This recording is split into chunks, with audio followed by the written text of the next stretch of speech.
fellas, let's go. Here we go. Big play. Trips open right, 334 stretch, Z post, X stop, on two. Ready? This is my dad's show. It's called the Quarterback Dadcast.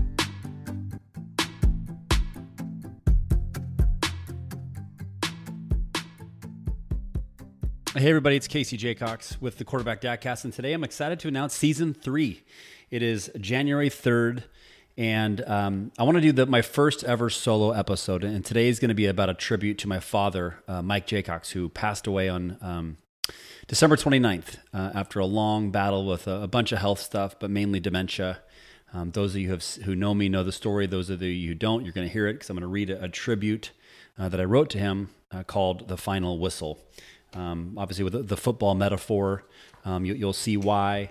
But my dad was a great guy. He was someone that, just like all of us, had flaws. He had issues with patience, which I think he passed that down to me. But man, he could drop the best "God damn it, Casey" ever. And they would make us laugh. Me and my sister would laugh forever. He also had this phrase called "shut it up," which never really made sense. He'd say, "God damn it, Casey, shut it up." And we were like, what does "shut it up" mean? We never did, and I don't think he did. I think he was just him, freaking out like some dads do when we get stressed and the busyness of whatever got going on. But that's how he would deal with it. But the guy was the best. He was kind. He was sweet. He was open to all my friends and family. Loved my wife, and who was my girlfriend back in 8th grade. He's known her forever. He called her Care Bear. And I put a post out on Facebook recently that really highlighted the tribute, and I'm so thankful for everybody who left a comment, left a story of my dad. I read every single one, and moved me to tears many times, moved me to laughter many times. And what's nice about this, everybody, is I'll have that forever.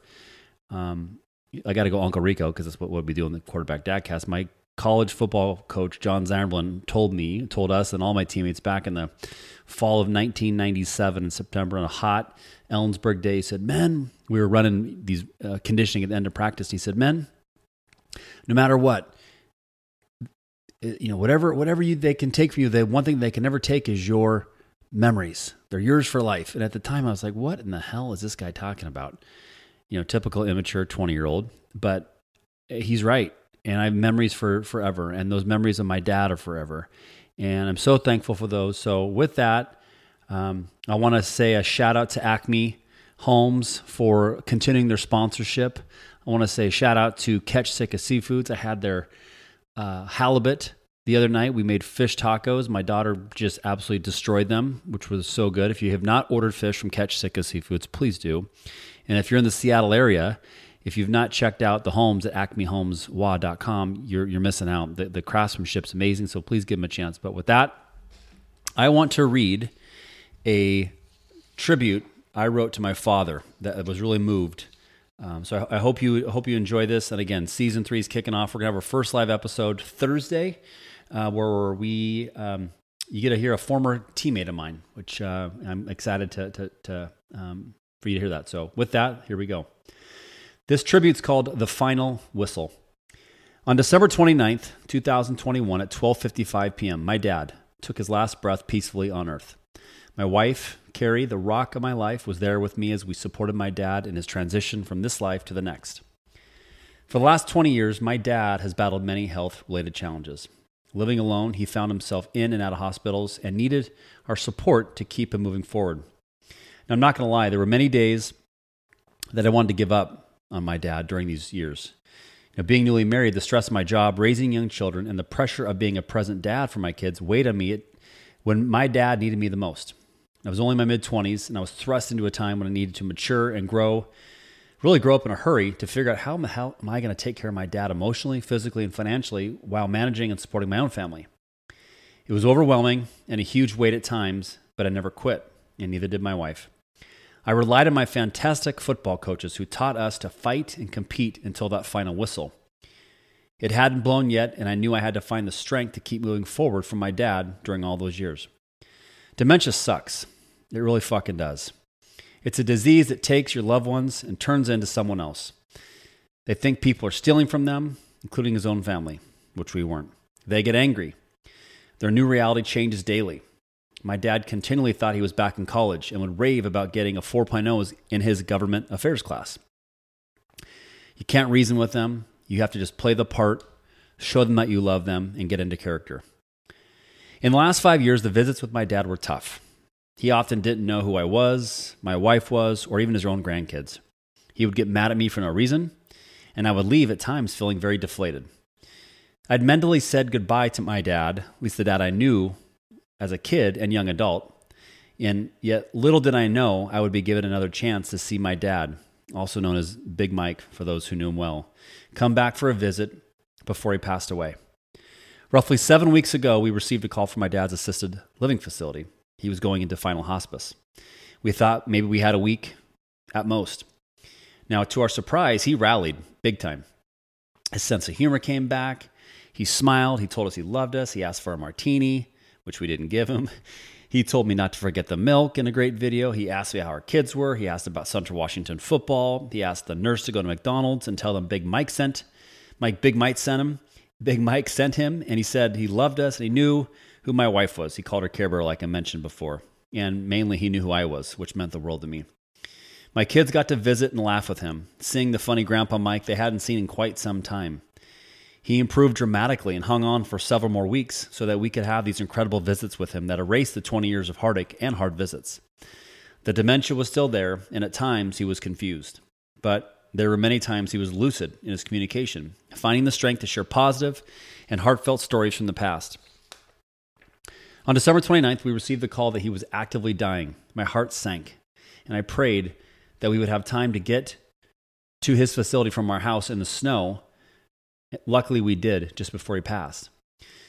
As I mentioned, thankfully we made it and had another 90 minutes with him, which was the best. My wife and I rubbed his hands, massaged his forehead, and I even played some Al Green music. It was one of his favorites. And reminded him throughout that last 90 minutes of life that he wasn't alone. We told him we loved him. We told him God was ready to welcome him home. And now the final whistle had blown. The game was over. My role of taking care of my dad for all those years was done. And it ended on such a positive note. All those challenging moments erased in a distant memory. I couldn't have asked for anything more. Everybody, I'm so grateful for the love and support I've received from my family, many friends through all these ups and downs. I'm also incredibly thankful to my cousins, Isabel, Mark, who came by my side to sit with my dad and me during these final weeks when I needed them the most. I can't thank you enough for what that meant to me. Now, life is short and it goes by fast. As we finish off 2021, like we just did, I ask you that you toast a beverage of your choice to my father. And I know we're in 2022 now, but if you can, still put a toast and think of something that maybe came to mind if you knew my dad. If you didn't, use this as a reflective time to really appreciate the health of your parents, because once they're gone, they're gone.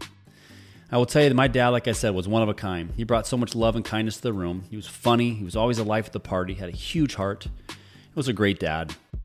Dad, thank you for teaching me so many valuable life lessons. Dad, I love you, and I miss you already. Rest in peace. As you can tell, I'm already getting emotional reading this again, you guys. This is still so raw, but I wanted to do this is make this as real and as authentic as I can, because I think that's what this whole podcast is about. It's about being real with ourselves, about being real with our emotions. It's about, being that present father, right? Throughout this journey that of my dad's health declining, my kids saw me cry. They saw me get frustrated, and more importantly, they saw me a lot of tears at the end, which I am so thankful I did. I'm not shamed by that. I'm not embarrassed by that. I want them to know this is how people act and respond. We're all human beings. We all have emotions. We all have feelings, and it's brought us closer as a family. So I hope you enjoyed the tribute. I hope it spoke to you. It's something I'm going to have forever. And I just want to say thank you for all your support. And I want to give a huge shout out to my boy, Ty Nunez, for 2.5 years ago, pushing me and getting this podcast started. And to think that we are now in season 3, we have not missed a week during this entire journey. We're on, I think, episode 124 or so, give or take. So without further ado, I want to say thank you guys for listening. I want to say thank you for all your support, and encourage you just to engage and share episodes this year. If an episode speaks to you, please share it on your social channels. Please text it and share it with a friend. The more that we share these stories, we're going to create more, I think, more positive dads. We're going to improve the leadership of dads. We're going to create better relationships with dads. So anyway, with that, I'll stop rambling. I love everybody, you guys. Thank you so much for all your support, and I wish you all a happy and safe 2022 ahead. God bless.